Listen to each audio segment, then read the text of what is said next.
Hello everyone, good morning. Today I am going to discuss about the chapter number 4 quadrilaterals of class 8 new NCERT book गणिता Prakash.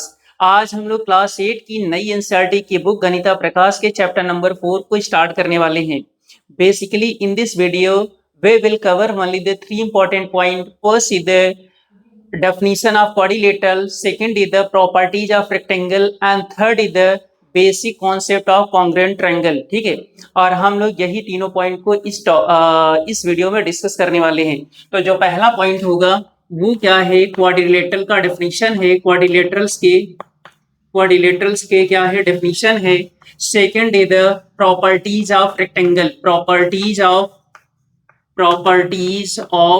Rectangles, properties of rectangle, and third point is the basic concepts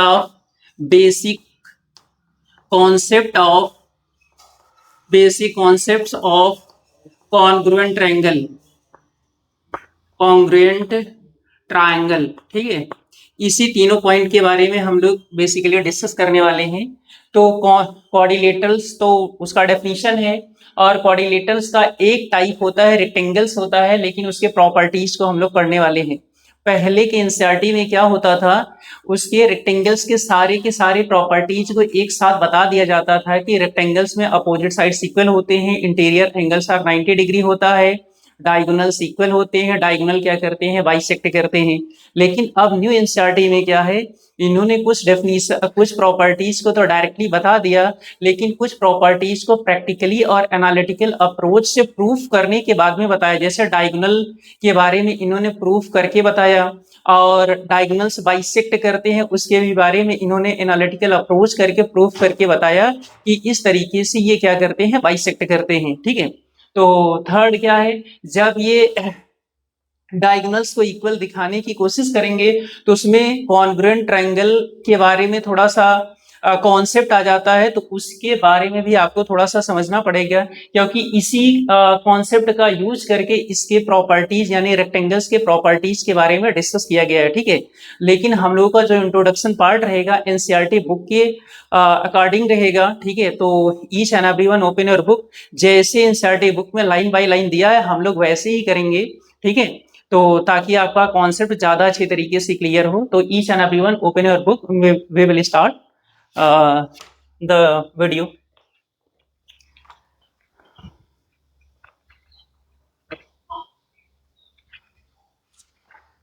chapter number 4 quadrilaterals which is given on the page number 82, यानी कि जो कि page number 82 पर देकर रखा है। ठीक है, तो पहले तो हम इसका डेफिनेशन की बात करते हैं। तो basically what is the quadrilateral, a simple closed curve made by only 4 line segment is known as a quadrilateral। यानी कि एक ऐसा सिंपल क्लोज कर्व जो केवल 4 लाइन सेगमेंट से मिलकर बनता है उसी को हम क्या बोलते हैं, क्वाड्रिलेटरल बोलते हैं। तो इसका डेफिनेशन तो मैं यहाँ पे लिखता हूँ। ठीक है, यानी कि क्वाड्रिलेटरल का डेफिनेशन है, क्वाड्रिलेटरल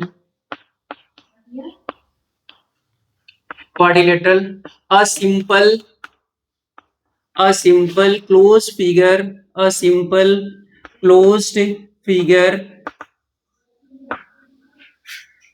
bounded by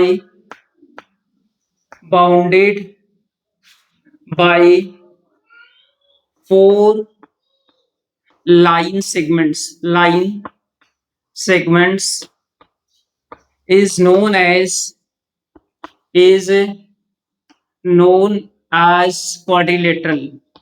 तो हम लोग उसे क्या बोलते हैं, क्वाड्रिलेटरल बोलते हैं। ठीक है, तो हमारे पास इसका बेसिक क्या है, डेफिनेशन है, a simple close figure bounded by 4 line segment is known as a quadrilateral. इसमें 2-3 इंपॉर्टेंट पॉइंट है। First is simple close figure है। ठीक है, यानी कि सिंपल है, क्लोज है, और ये क्या फिगर है। तो इसका मीनिंग समझ में आ रहा है, what do you mean by simple. Simple का मीनिंग ये है कि जो भी आपके पास लाइन सेगमेंट होगा वो आपस में इंटरसेक्ट नहीं करना चाहिए, यानी कि line segments does not intersect to each other. Simple का मीनिंग ये है कि जो लाइन सेगमेंट है, line segment does not intersect to each other, does not intersect to each other.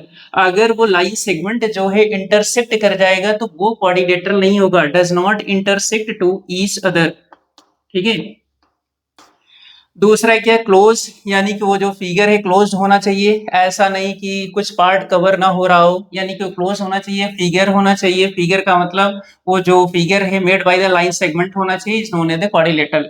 सबसे इंपॉर्टेंट पॉइंट यही था। सिंपल का मीनिंग क्या है, वो जो है वो लाइन सेगमेंट इंटरसेक्ट नहीं करना चाहिए, यानी कि आपके पास कुछ इस तरीके का फिगर नहीं होना चाहिए, ठीक है। ऐसा फिगर हमारे पास क्वाड्रिलेटरल नहीं होगा, क्योंकि यहाँ पर ये लाइन और ये लाइन का इंटरसेक्ट कर रहा है, ठीक है, तो इसे हम लोग क्वाड्रिलेटरल नहीं बोलेंगे, राइट।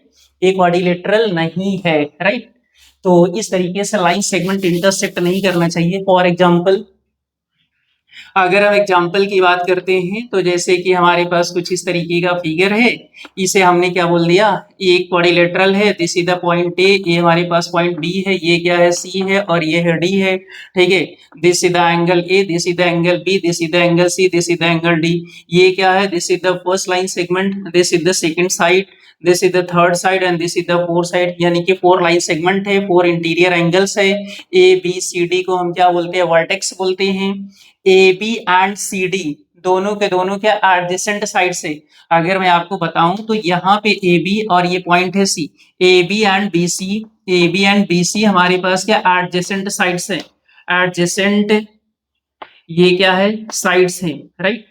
ए बी और बी सी एडजेसेंट साइड्स है, और बी सी और सी डी एडजेसेंट साइड्स है, सी डी और डी ये क्या है, एडजेसेंट साइड्स है। ये तो बेसिक कॉन्सेप्ट है, आपको पहले से पता होगा। तो ये आपके पास क्या डेफिनेशन है।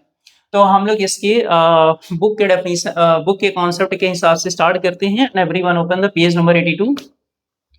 इन्होंने बोला कि in this chapter we will study some interesting types of four sided figure on solve problem based on them. ये बोल रहे हैं कि हम लोग इस चैप्टर में 4 लाइन सेगमेंट से मिलने वाले फिगर, बनने वाले फिगर के बारे में पढ़ेंगे और उससे रिलेटेड कुछ क्वेश्चंस भी सॉल्व करने वाले हैं। Such figures are commonly known as the quadrilateral. इस तरीके के फिगर को क्या बोलते हैं, क्वाड्रिलेटरल्स बोलते हैं।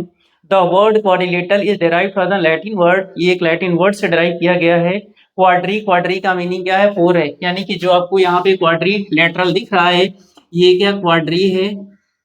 क्वाड्री का जो मीनिंग है ये हमारे पास 4 है, राइट। सेकंड इधर लेटस, लेटस का मीनिंग क्या है, साइड से, यानी कि यहाँ पे लिखा है लेटस, लेटस का मीनिंग क्या है, साइड से रिलेटेड है, ठीक है। ये हमारे पास क्या है, क्वाड्रिलेटरल का मीनिंग, क्वाड्रिलेटरल एक क्या लैटिन वर्ड है, क्वाड्री का मीनिंग होता है 4, लेटस का मीनिंग होता है साइड्स होता है, यानी कि 4 साइड से मिलने वाले फिगर को क्वाड्रिलेटरल बोलते हैं, ठीक है। अब इन्होंने बोला है कि ऑब्जर्व द फॉलोइंग फिगर। पहला तो कॉन्सेप्ट यही है कि इन्होंने बोल रहे हैं कि आप फिगर को देखिए और ये बताइए कि क्या ये क्वाड्रिलेटरल है कि नहीं है। तो पहला फिगर, फिगर तो आपको बुक में दिख रहा होगा, ठीक है, मैं लेकिन मैं आपको यहाँ पे ड्रॉ कर देता हूँ। यानी कि ये हमारे पास कुछ ऐसा फिगर देकर रखा है, शॉर्ट में ही करता हूँ, ठीक है। ये हमारे पास कुछ ऐसा फिगर देकर रखा, this is the figure number 1। यहाँ एंगल है, यहाँ एंगल है, ये एंगल है, ये एंगल है, basically this is the quadrilateral, क्योंकि ये 4 लाइन सेगमेंट है, first line segment, second, third and fourth है, तो चारों के चारों लाइन सेगमेंट्स हैं, इसलिए क्या होगा, क्वाड्रिलेटरल होगा, ठीक है। सेकंड वाले फिगर पे आ जाओ। सेकंड फिगर कुछ इस तरीके से देकर रखा है, राइट। ये कुछ इस तरीके से देकर रखा, this is the second figure, और यहाँ भी एंगल है, ये एंगल है, ये एंगल है, ये भी हमारे पास क्या है, this is the second figure, और ये भी क्या है, क्वाड्रिलेटरल है। थर्ड वाले फिगर पे आ जाते हैं। Third figure, third figure is given that, कुछ इस तरीके से फिगर देकर रखा है, ये हमारे पास है, ठीक है। ये हमारे पास फोर्थ नंबर का एंगल है।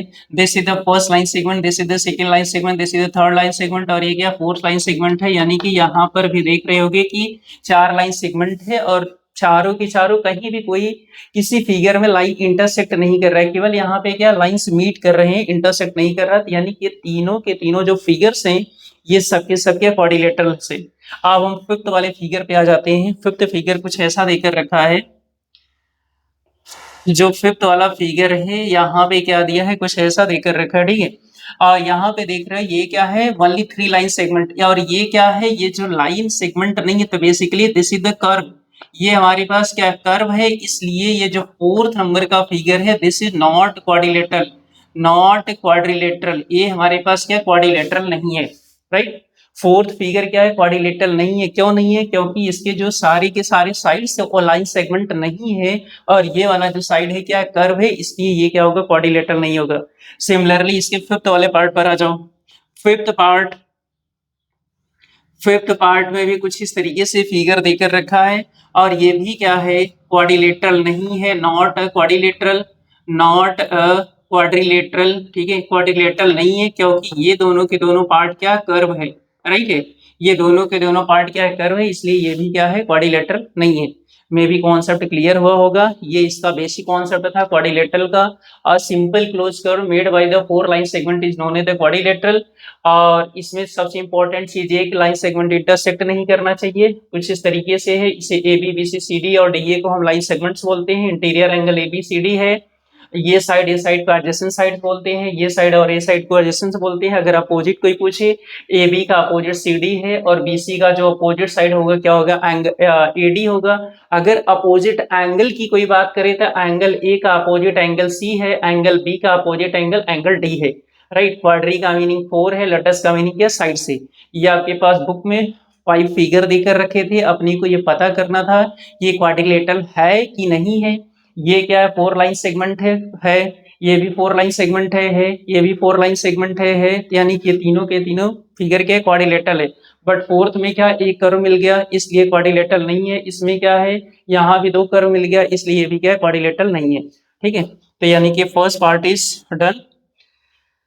And the angle of a quadrilateral are the angle between its side. ये बोल रहे हैं कि जो क्वाड्रिलेटरल का एंगल होता है वो उसके दो साइड्स के बीच बनने वाला एंगल होता है। ये आपके पास हो गया, ठीक है। As marked at figure first second and third, ठीक है, जो कि फर्स्ट सेकंड और थर्ड वाले फिगर में क्या एंगल की मार्किंग की गई है। और यहाँ पे देखो फोर्थ और फिफ्थ में एंगल नहीं बना है, राइट है, यानी कि वो वहां पे क्योंकि वो क्वाड्रिलेटरल है इसलिए वहां पे एंगल नहीं बना है। We will start with the most familiar quadrilateral rectangles and the square। यानी कि इन्होंने बताया कि सबसे जो इम्पोर्टेंट टाइप्स है क्वाड्रिलेटरल का वो है रेक्टेंगल्स और स्क्वायर है। तो इन्होंने सबसे पहले रेक्टेंगल्स के बारे में इसके प्रॉपर्टीज, इसके कॉन्सेप्ट को एक्सप्लेन किया है। तो पहले तो आप इसका स्क्रीनशॉट लीजिए, then we will start the next topic. Okay, take the screenshot.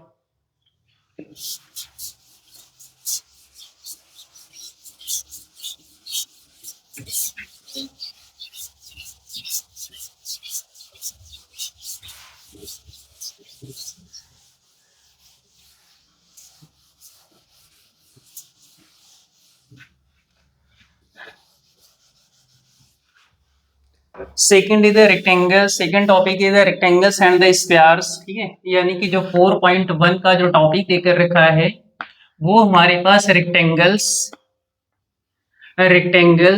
And squares के बारे में देकर रखा है, ठीक है। लेकिन पहले इन्होंने रेक्टेंगल के बारे में दिया है, तो बोल रहे हैं कि we know that rectangles are, let us define them. ये बोल रहे हैं कि सबसे पहला जो पॉइंट है यहाँ पे रेक्टेंगल के बारे में बताया इन्होंने, रेक्टेंगल के बारे में। फिर बाद में रेक्टेंगल का टॉपिक हो जाएगा, उसके बाद में स्क्वायर की बात करेंगे। Rectangle is a quadrilateral in which, ये बोल रहे हैं कि रेक्टेंगल एक तरीके का क्या होता है, क्वाड्रिलेटरल होता है। रेक्टेंगल इज ए क्वाड्रिलेटरल, यानी कि रेक्टेंगल क्या है, एक तरीके का क्वाड्रिलेटरल है। क्वाड्रिलेटरल है, मैं शॉर्ट में ही लिखूंगा, ठीक है, क्योंकि ऑलरेडी बुक में नोट डाउन है, ये आप वहां से रीड करोगे। रेक्टेंगल एक तरीके का क्या है, क्वाड्रिलेटरल है। इसका मतलब ये है कि इन्होंने बता दिया कि जो प्रॉपर्टी क्वाड्रिलेटरल की है वो प्रॉपर्टी रेक्टेंगल में होनी चाहिए। यानी कि रेक्टेंगल में भी 4 लाइन सेगमेंट होना चाहिए, और वो क्लोज होना चाहिए, और वो सिंपल होना चाहिए, ठीक है। उसके अलावा क्वाड्रिलेटरल के अलावा इन्होंने बताया कि जो फर्स्ट पॉइंट है, first is the angles are all right angles. यानी कि all angles are right angle, यानी कि 90 डिग्री, यानी कि सारे के सारे एंगल 90 डिग्री होने चाहिए। दूसरा प्रॉपर्टी ये है, second property, the opposite sides are equal in length. यानी कि opposite sides are equal in length, ठीक है।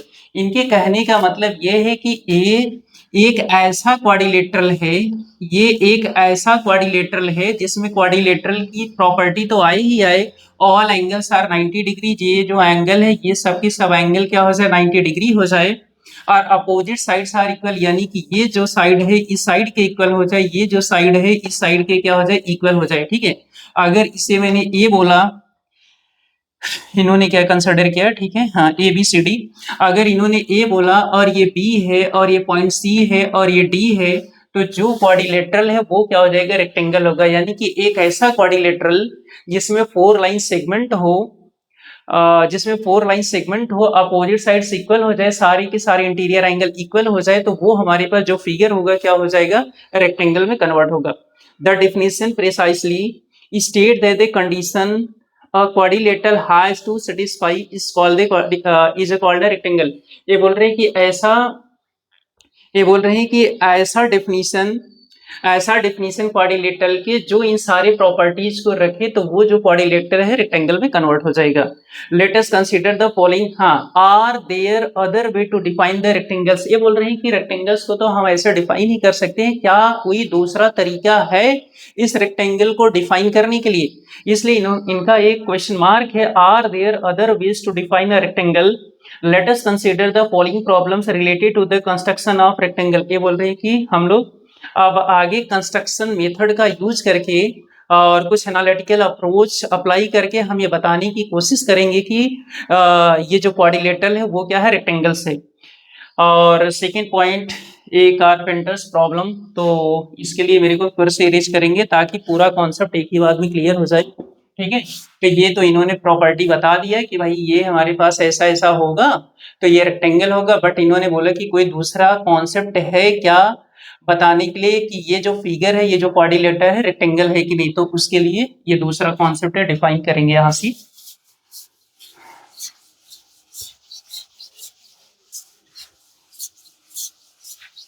इसको मैं इरेज कर दे रहा हूँ।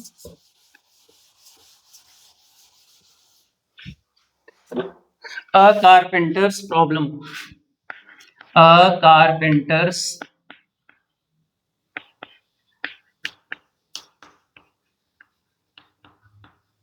ठीक है। तो इसी कॉन्सेप्ट का यूज करके अब ये बताने की कोशिश करेंगे कि दूसरा किसी मेथड से कि ये जो हमारे पास क्वाड्रिलेटरल है, रेक्टेंगल है। ये बोल रही है कि a carpenter needs to put together 2 thin strips of wood. ये बोल रही है कि एक कारपेंटर है जिसके पास क्या 2 स्ट्रिप है, वो दोनों स्ट्रिप को कुछ इस तरीके से रखना चाहता है, as shown in the figure 1। यानी कि फिगर 1 में ये इनके पास क्या 2 स्ट्रिप है। मान लेते हैं कि हमारे पास स्ट्रिप नंबर 1 है और ये क्या है, स्ट्रिप नंबर 2 है, ठीक है। ये कुछ 2 स्ट्रिप को इस तरीके से रखना चाहते हैं कि so that when a thread is passed through their and point is form a rectangle. अगर हम इसके एंड पॉइंट से, यानी कि इसका एंड पॉइंट ये है और इसका एंड पॉइंट ये है, ये सारे एंड पॉइंट से अगर मैं कोई थ्रेड को पास करता हूं, यानी कि अगर मैं इसके थ्रेड से यहां से कोई थ्रेड पास करता हूं, ठीक है, तो ये क्या मिलना चाहिए, इसका जो शेप है स्क्वायर के शेप में दिख गया, ठीक है। थोड़ा सा दूसरा फिगर ड्रॉ करते हैं, राइट। ये मेरे पास लेट अस सपोज ये फर्स्ट स्टिप है और ये क्या है, सेकंड स्टिप है, ठीक है। तो यहाँ पे क्या है, ये फर्स्ट पॉइंट, फर्स्ट एंड है, सेकंड, थर्ड एंड फोर्थ है, राइट। ये बोल रहे हैं कि अगर हम इसके एंड से कोई एक थ्रेड को पास करें तो कुछ इस तरीके से पास होगा, और ये जो फिगर है वो क्या होना चाहिए, एक रेक्टेंगल होना चाहिए, ठीक है। A carpenter needs to put together 2 thin strips of wood as shown in the figure 1 so that when a thread is passed through their ends it is form a rectangle। यानी कि दोनों step से एक ऐसा मैं thread पास करूं कि वो एक रेक्टेंगल के शेप का हो जाए। सी ऑलरेडी हैज 8 सेंटीमीटर। ये बोल रहे हैं कि एक जो स्टिप है उसकी जो लेंथ है, एक स्टिप की जो लेंथ है इन्होंने बता दिया कि 8 सेंटीमीटर होगा है। what would be the length of the other strip where should they both the join। ये बोल रहे हैं कि आपको ये बताना है कि जो दूसरा वाला स्ट्रिप है उसकी लेंथ क्या होगी। पहला तो क्वेश्चन ये है कि उसकी लेंथ क्या होगी, दूसरा क्वेश्चन ये है कि दोनों को हम किस पॉइंट पर इंटरसेक्ट कराएं, यानी कि पॉइंट ऑफ कांटेक्ट या फिर पॉइंट ऑफ इंटरसेक्शन अपने को फाइंड आउट करना है।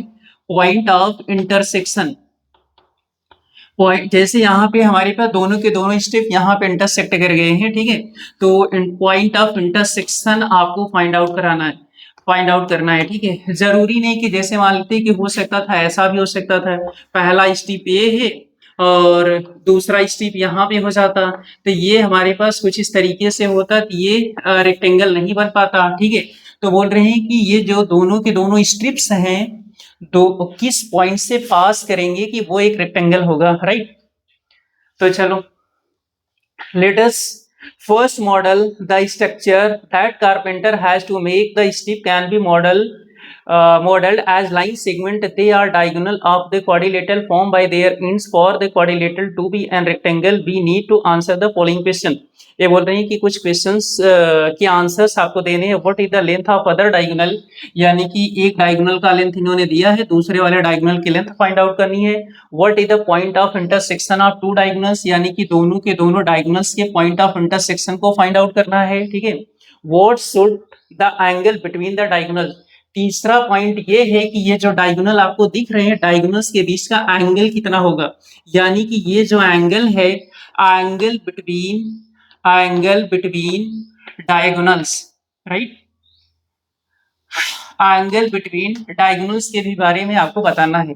देखो, इसके पहले की एनसीईआरटी में पहले क्या होता था, सारे के सारे प्रॉपर्टीज को एक ही साथ बता दिया जाता था कि ये रेक्टेंगल है, अपोजिट साइड इक्वल है, 90 डिग्री का एंगल इंटीरियर है, डायगोनल्स इक्वल है और डायगोनल्स बाइसेक्ट करेगी, ये सारी प्रॉपर्टीज बता दी. लेकिन अब क्या है, आपको फाइंड आउट करना, यानी कि प्रूफ करना है और आपको ये एनालाइज करना है कि हाँ, ये रियलिटी में ऐसा होता है.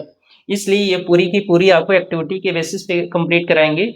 Late us answer the question using the geometric reasoning, यानी कि deduction. If that is challenging, try to construct measure some rectangle. ये बोल रहे हैं कि ना, कुछ इनका जो मेथड है रीजनिंग मेथड से करेंगे. बोल रहे हैं कि अगर आप चाहो तो ये रेक्टेंगल, अलग अलग रेक्टेंगल बनाकर भी आप मेजर कर सकते हैं. जैसे आपने एक रेक्टेंगल बनाया, फिर स्केल से उसका डायगोनल्स को मेजर कर लिया और उसके इंटीरियर एंगल्स को मेजर कर लिया और उसके पॉइंट ऑफ इंटरसेक्शन को मेजर कर लिया. तो बोल रहे हैं कि उस मेथड से भी आप कर सकते हैं, लेकिन एक रेक्टेंगल नहीं, कम से कम प्रॉपर तरीके से 3-4 रेक्टेंगल बनाइए. 3-4 रेक्टेंगल के स्केल का यूज करके उसके डायगोनल्स के मेजर करिए, उसके एंगल्स को मेजर करिए, तो आपको थोड़ा बहुत उससे कुछ रिलेटेड उसके रिजल्ट्स देखने को मिलेंगे. To find the answer of these questions, let us suppose that we have to place the diagonals such that their end point from the vertices of a rectangle as shown in the figure. ये बोल रहे हैं क्या है, यानी किस तरीके का जो फिगर है, अब इन्होंने बता दिया कि ये क्या है, एक रेक्टेंगल है. तो फिर से हम लोग इस फिगर को या फिर इसके कॉन्सेप्ट को स्टार्ट करते हैं. यहाँ तो इन्होंने बताया था क्या फाइंड आउट करना है. अच्छा चलो, तो अगले वाले पेज पर आ जाओ. इन्होंने बोला कि डिडक्शन फर्स्ट, यानी कि कुछ रिजल्ट्स देकर रखा है, उस रिजल्ट्स के बारे में डिस्क्राइब करेंगे. ठीक है, तो इसको भी मैं इरेज कर रहा हूँ. ठीक है, तो ये आपके पास कॉन्सेप्ट है, क्या क्या फाइंड आउट करना है. तो अब ये फाइंड आउट करेंगे डिडक्शन 1, डिडक्शन 2, डिडक्शन 3, यानी कि कुछ रिजल्ट्स है फर्स्ट, सेकेंड, थर्ड से, और उसी के थ्रू एक्सप्लेन करेंगे. तो डिडक्शन नंबर फर्स्ट है, डिडक्शन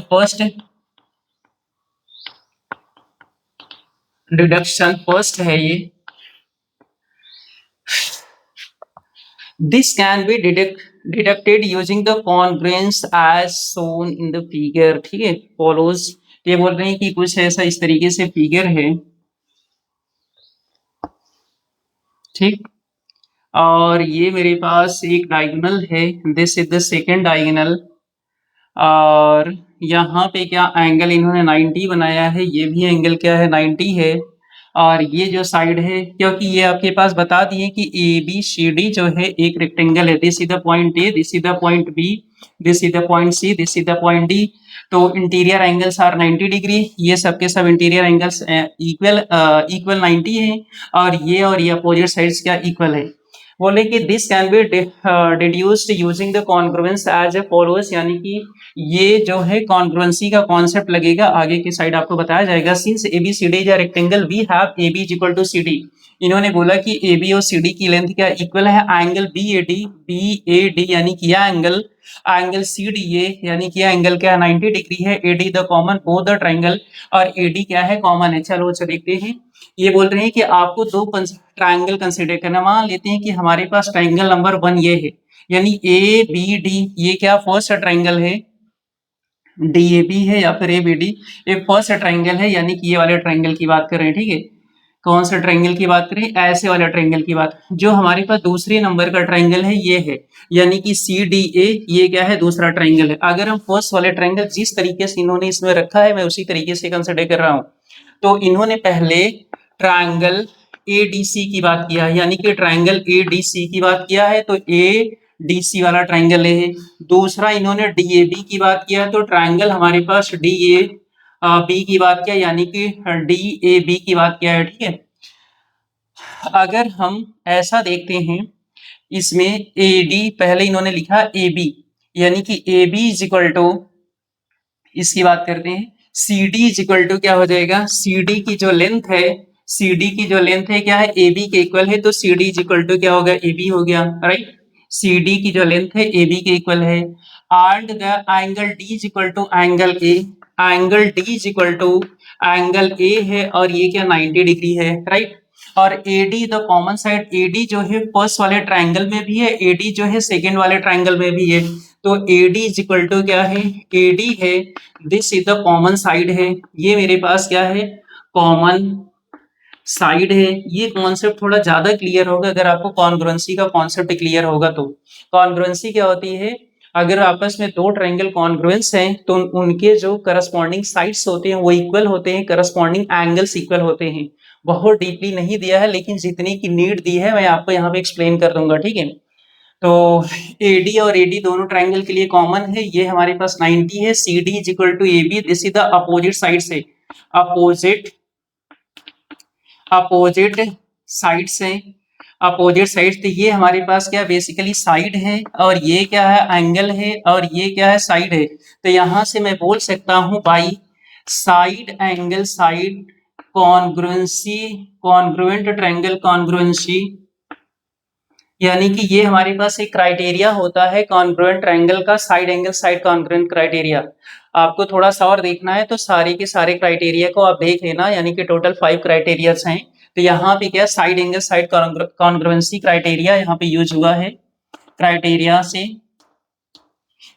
से मैं ऐसा बोल सकता हूँ कि जो ट्रायंगल ADC है is congruence to the triangle DAB, यानी कि ये दोनों के दोनों ट्रायंगल क्या है आपस में कॉन्ग्रुएंस है। इसके बारे में थोड़ा सा मैं आपको और एक्सप्लेन करता हूँ। ट्रायंगल ADC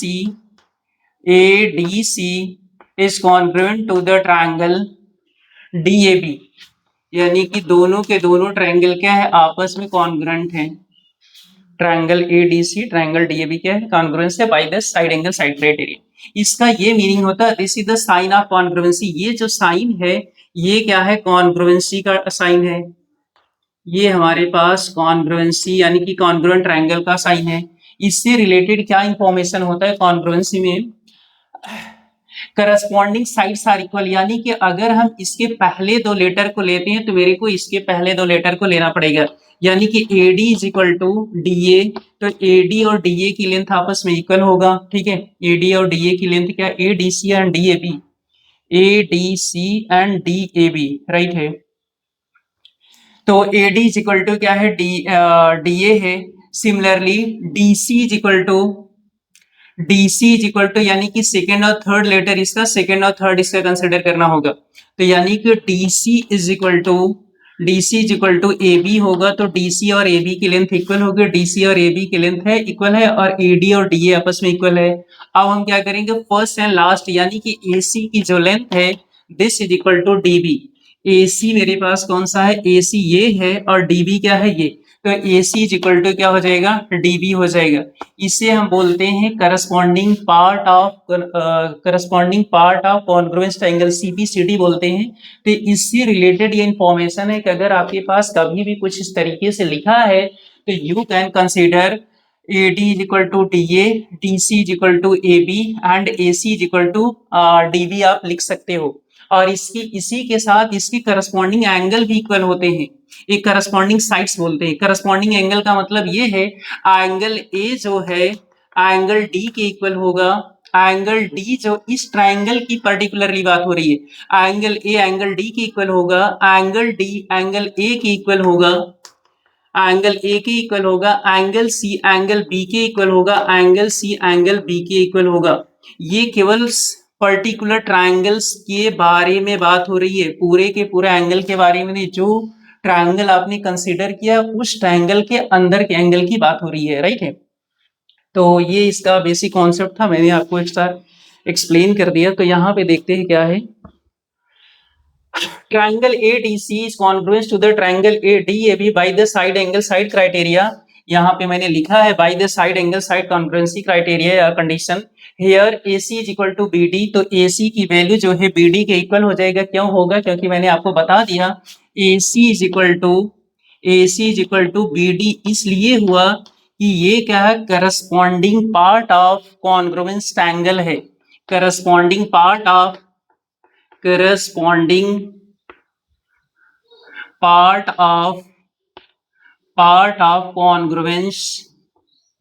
कॉन्ग्रुएंस ट्रायंगल है. ठीक है, corresponding part of congruence triangle है. इसे CPCT भी बोलते हैं. इसे ट्रायंगल लिखो पूरा कंप्लीट. ये क्या ट्रायंगल है. ठीक है, corresponding part of congruence triangle है. इसे हम लोग शॉर्ट में CPCT भी लिखते हैं. राइट, ये है. तो CPCT के थ्रू AC यानी कि फर्स्ट एंड लास्ट का जो लेटर है और फर्स्ट और लास्ट के लेटर के क्या होगा, इक्वल होगा. आप इसे अपने से इसके लेटर्स की पोजीशन को चेंज नहीं कर सकते. अगर आप पोजीशन को चेंज करोगे तो कॉन्ग्रुएंसी नहीं शो करेगा. राइट, ऐसा नहीं कि C की जगह पर A रख दिए, D की जगह पे C रख दिए, तो उसका कुछ कंडीशंस होता है. वो जो पोजीशन है उस पोजीशन के हिसाब से रखो, क्योंकि अगर आप यहाँ पे चेंज करोगे तो इसकी लेंथ चेंज हो जाएगी. जब ये चेंज होगा तो एंगल भी चेंज हो जाएगा. ठीक है, इसकी पोजीशनिंग क्या फिक्स है, आपको आगे की क्लास में पढ़ाया जाएगा. ठीक है, तो ये मेरे पास क्या है, this shows that the diagonals of rectangles always have the same length. इसका मतलब ये है कि AC is equal to BD. अभी हम लोगों ने इन्होंने ऑलरेडी क्वेश्चन में बता दिया था कि जो पहला डायगोनल था वो 8 सेंटीमीटर था. This is given. ठीक है, ये क्वेश्चन में देकर रखा था जब इंट्रोडक्शन बोल रहे थे. तो AC की वैल्यू क्या था, AC is equal to BD है. तो AC इज इक्वल टू 8 है. It means BD is equal to क्या आ जाएगा, 8 आ जाएगा. अगर AC 8 है, BD 8 है, इसका मीनिंग ये है कि diagonals of rectangles are equal to each other. तो so that other diagonal must also be the 8 centimeter. You can verify this property by constructing a measuring the sum rectangle. ये बोल रहे हैं कि इस चीज को मेजर करने के लिए आप चाहे इसके कंस्ट्रक्शन मेथड यानी कि आप अपने से रेक्टेंगल को बनाकर जिसका डायगोनल 8 सेंटीमीटर है, जब आप रेक्टेंगल बनाओगे तो जो दूसरा रेक्टेंगल होगा उसकी भी जो डायगोनल होगा 8 ही सेंटीमीटर होगा. इट मीन्स टोटल कंक्लूजन ये है कि diagonals of rectangles are equal. Diagonals of rectangle are equal. ये टोटल इस टॉपिक का यानी कि डिडक्शन नंबर फर्स्ट का ये टोटल का टोटल कंक्लूजन है.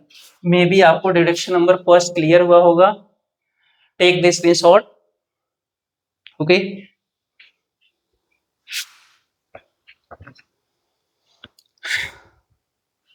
तो now that's all for the tourist. ठीक है, तो आज ये लेक्चर यहीं पे क्लोज करते हैं. फिर अगले वाले वीडियो से हम लोग डिडक्शन नंबर 2 डिडक्शन नंबर 3 को कंप्लीट करेंगे. Take the screenshot. Okay, thank you. Please like share and subscribe the channel. Thank you.